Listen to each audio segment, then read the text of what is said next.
কি হৈছিল আসলে ঘটনাটো?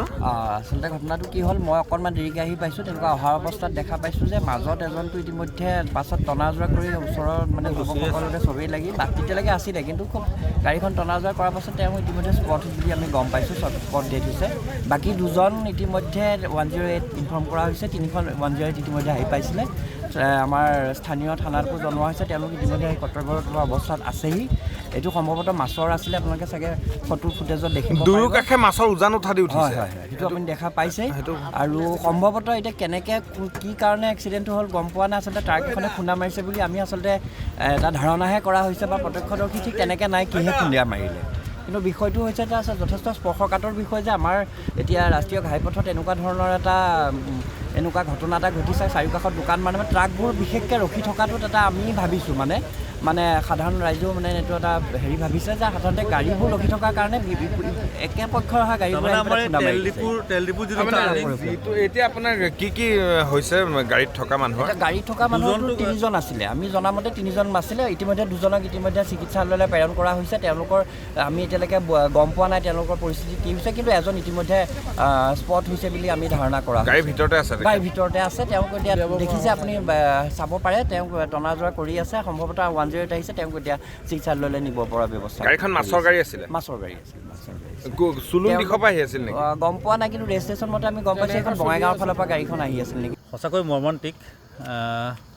আমি একচুৱেলি মই কামৰ পৰা আহি পেলাই এনেকৈ বিচনাত শুবলৈ লৈছিলোঁ ভাতকেইটা খাই পেলাই, কিন্তু তেনেকুৱাতে এটা ডাঙৰকৈ শব্দ শুনিছোঁ। শব্দ শুনি ওলাই আহিছোঁ। ওলাই আহি দেখিলোঁ মোৰ ঘৰৰ সন্মুখতে বুলি ক'ব পাৰি, অকণমান ইফালে আহি দেখিছোঁ ৰাস্তাৰ দুইফাৰে মাছে জঁপিয়াই আছে, মানুহৰ চিঞৰ আৰ্তনাদ।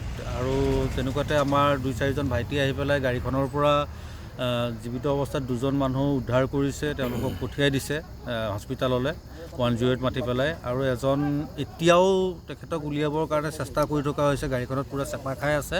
মুঠতে একদম অভাৱনীয় এটা পৰিস্থিতি। আৰু গাড়ীখনত মাছ লৈ আহিছিলে, ক'ৰ পৰা আনিছিলে নাজানো, 22 ৰেজিষ্ট্ৰেশ্যন গাড়ীখনৰ। কিন্তু গাড়ীখনৰ যিটো কেইটাত মাৰিছে, কি গাড়ীয়ে মাৰিছে, মানে একেবাৰে অকল্পনীয় এটা ঘটনা। আৰু কেনেকৈ মাৰিছে আমি কোনেও এতিয়ালৈকে ততেই ধৰিব পৰা নাই। মানে গাড়ীখন দেখিলেতো এটা লদাৰ নিচিনা লাগে, তাৰ মাজতে এটা মানুহ সোমাই আছে, হাতখন এখন ছিগি গৈছে, মানুহটো কেনেকৈ চেপিয়া মাৰি ধৰি আছে, আৰু দুইফাৰে মাছে জঁপিয়াই আছে। মানে কেনেকুৱা এটা বস্তু, মানে মাছখিনিয়ে যেন কৈ আছে আমাৰ কি হ'ব এতিয়া, মানুহখিনিয়ে যেন কৈ আছে আমাৰ কি হ'ব এতিয়া। আৰু তাৰ মাজতে এচাম মানুহ আছে।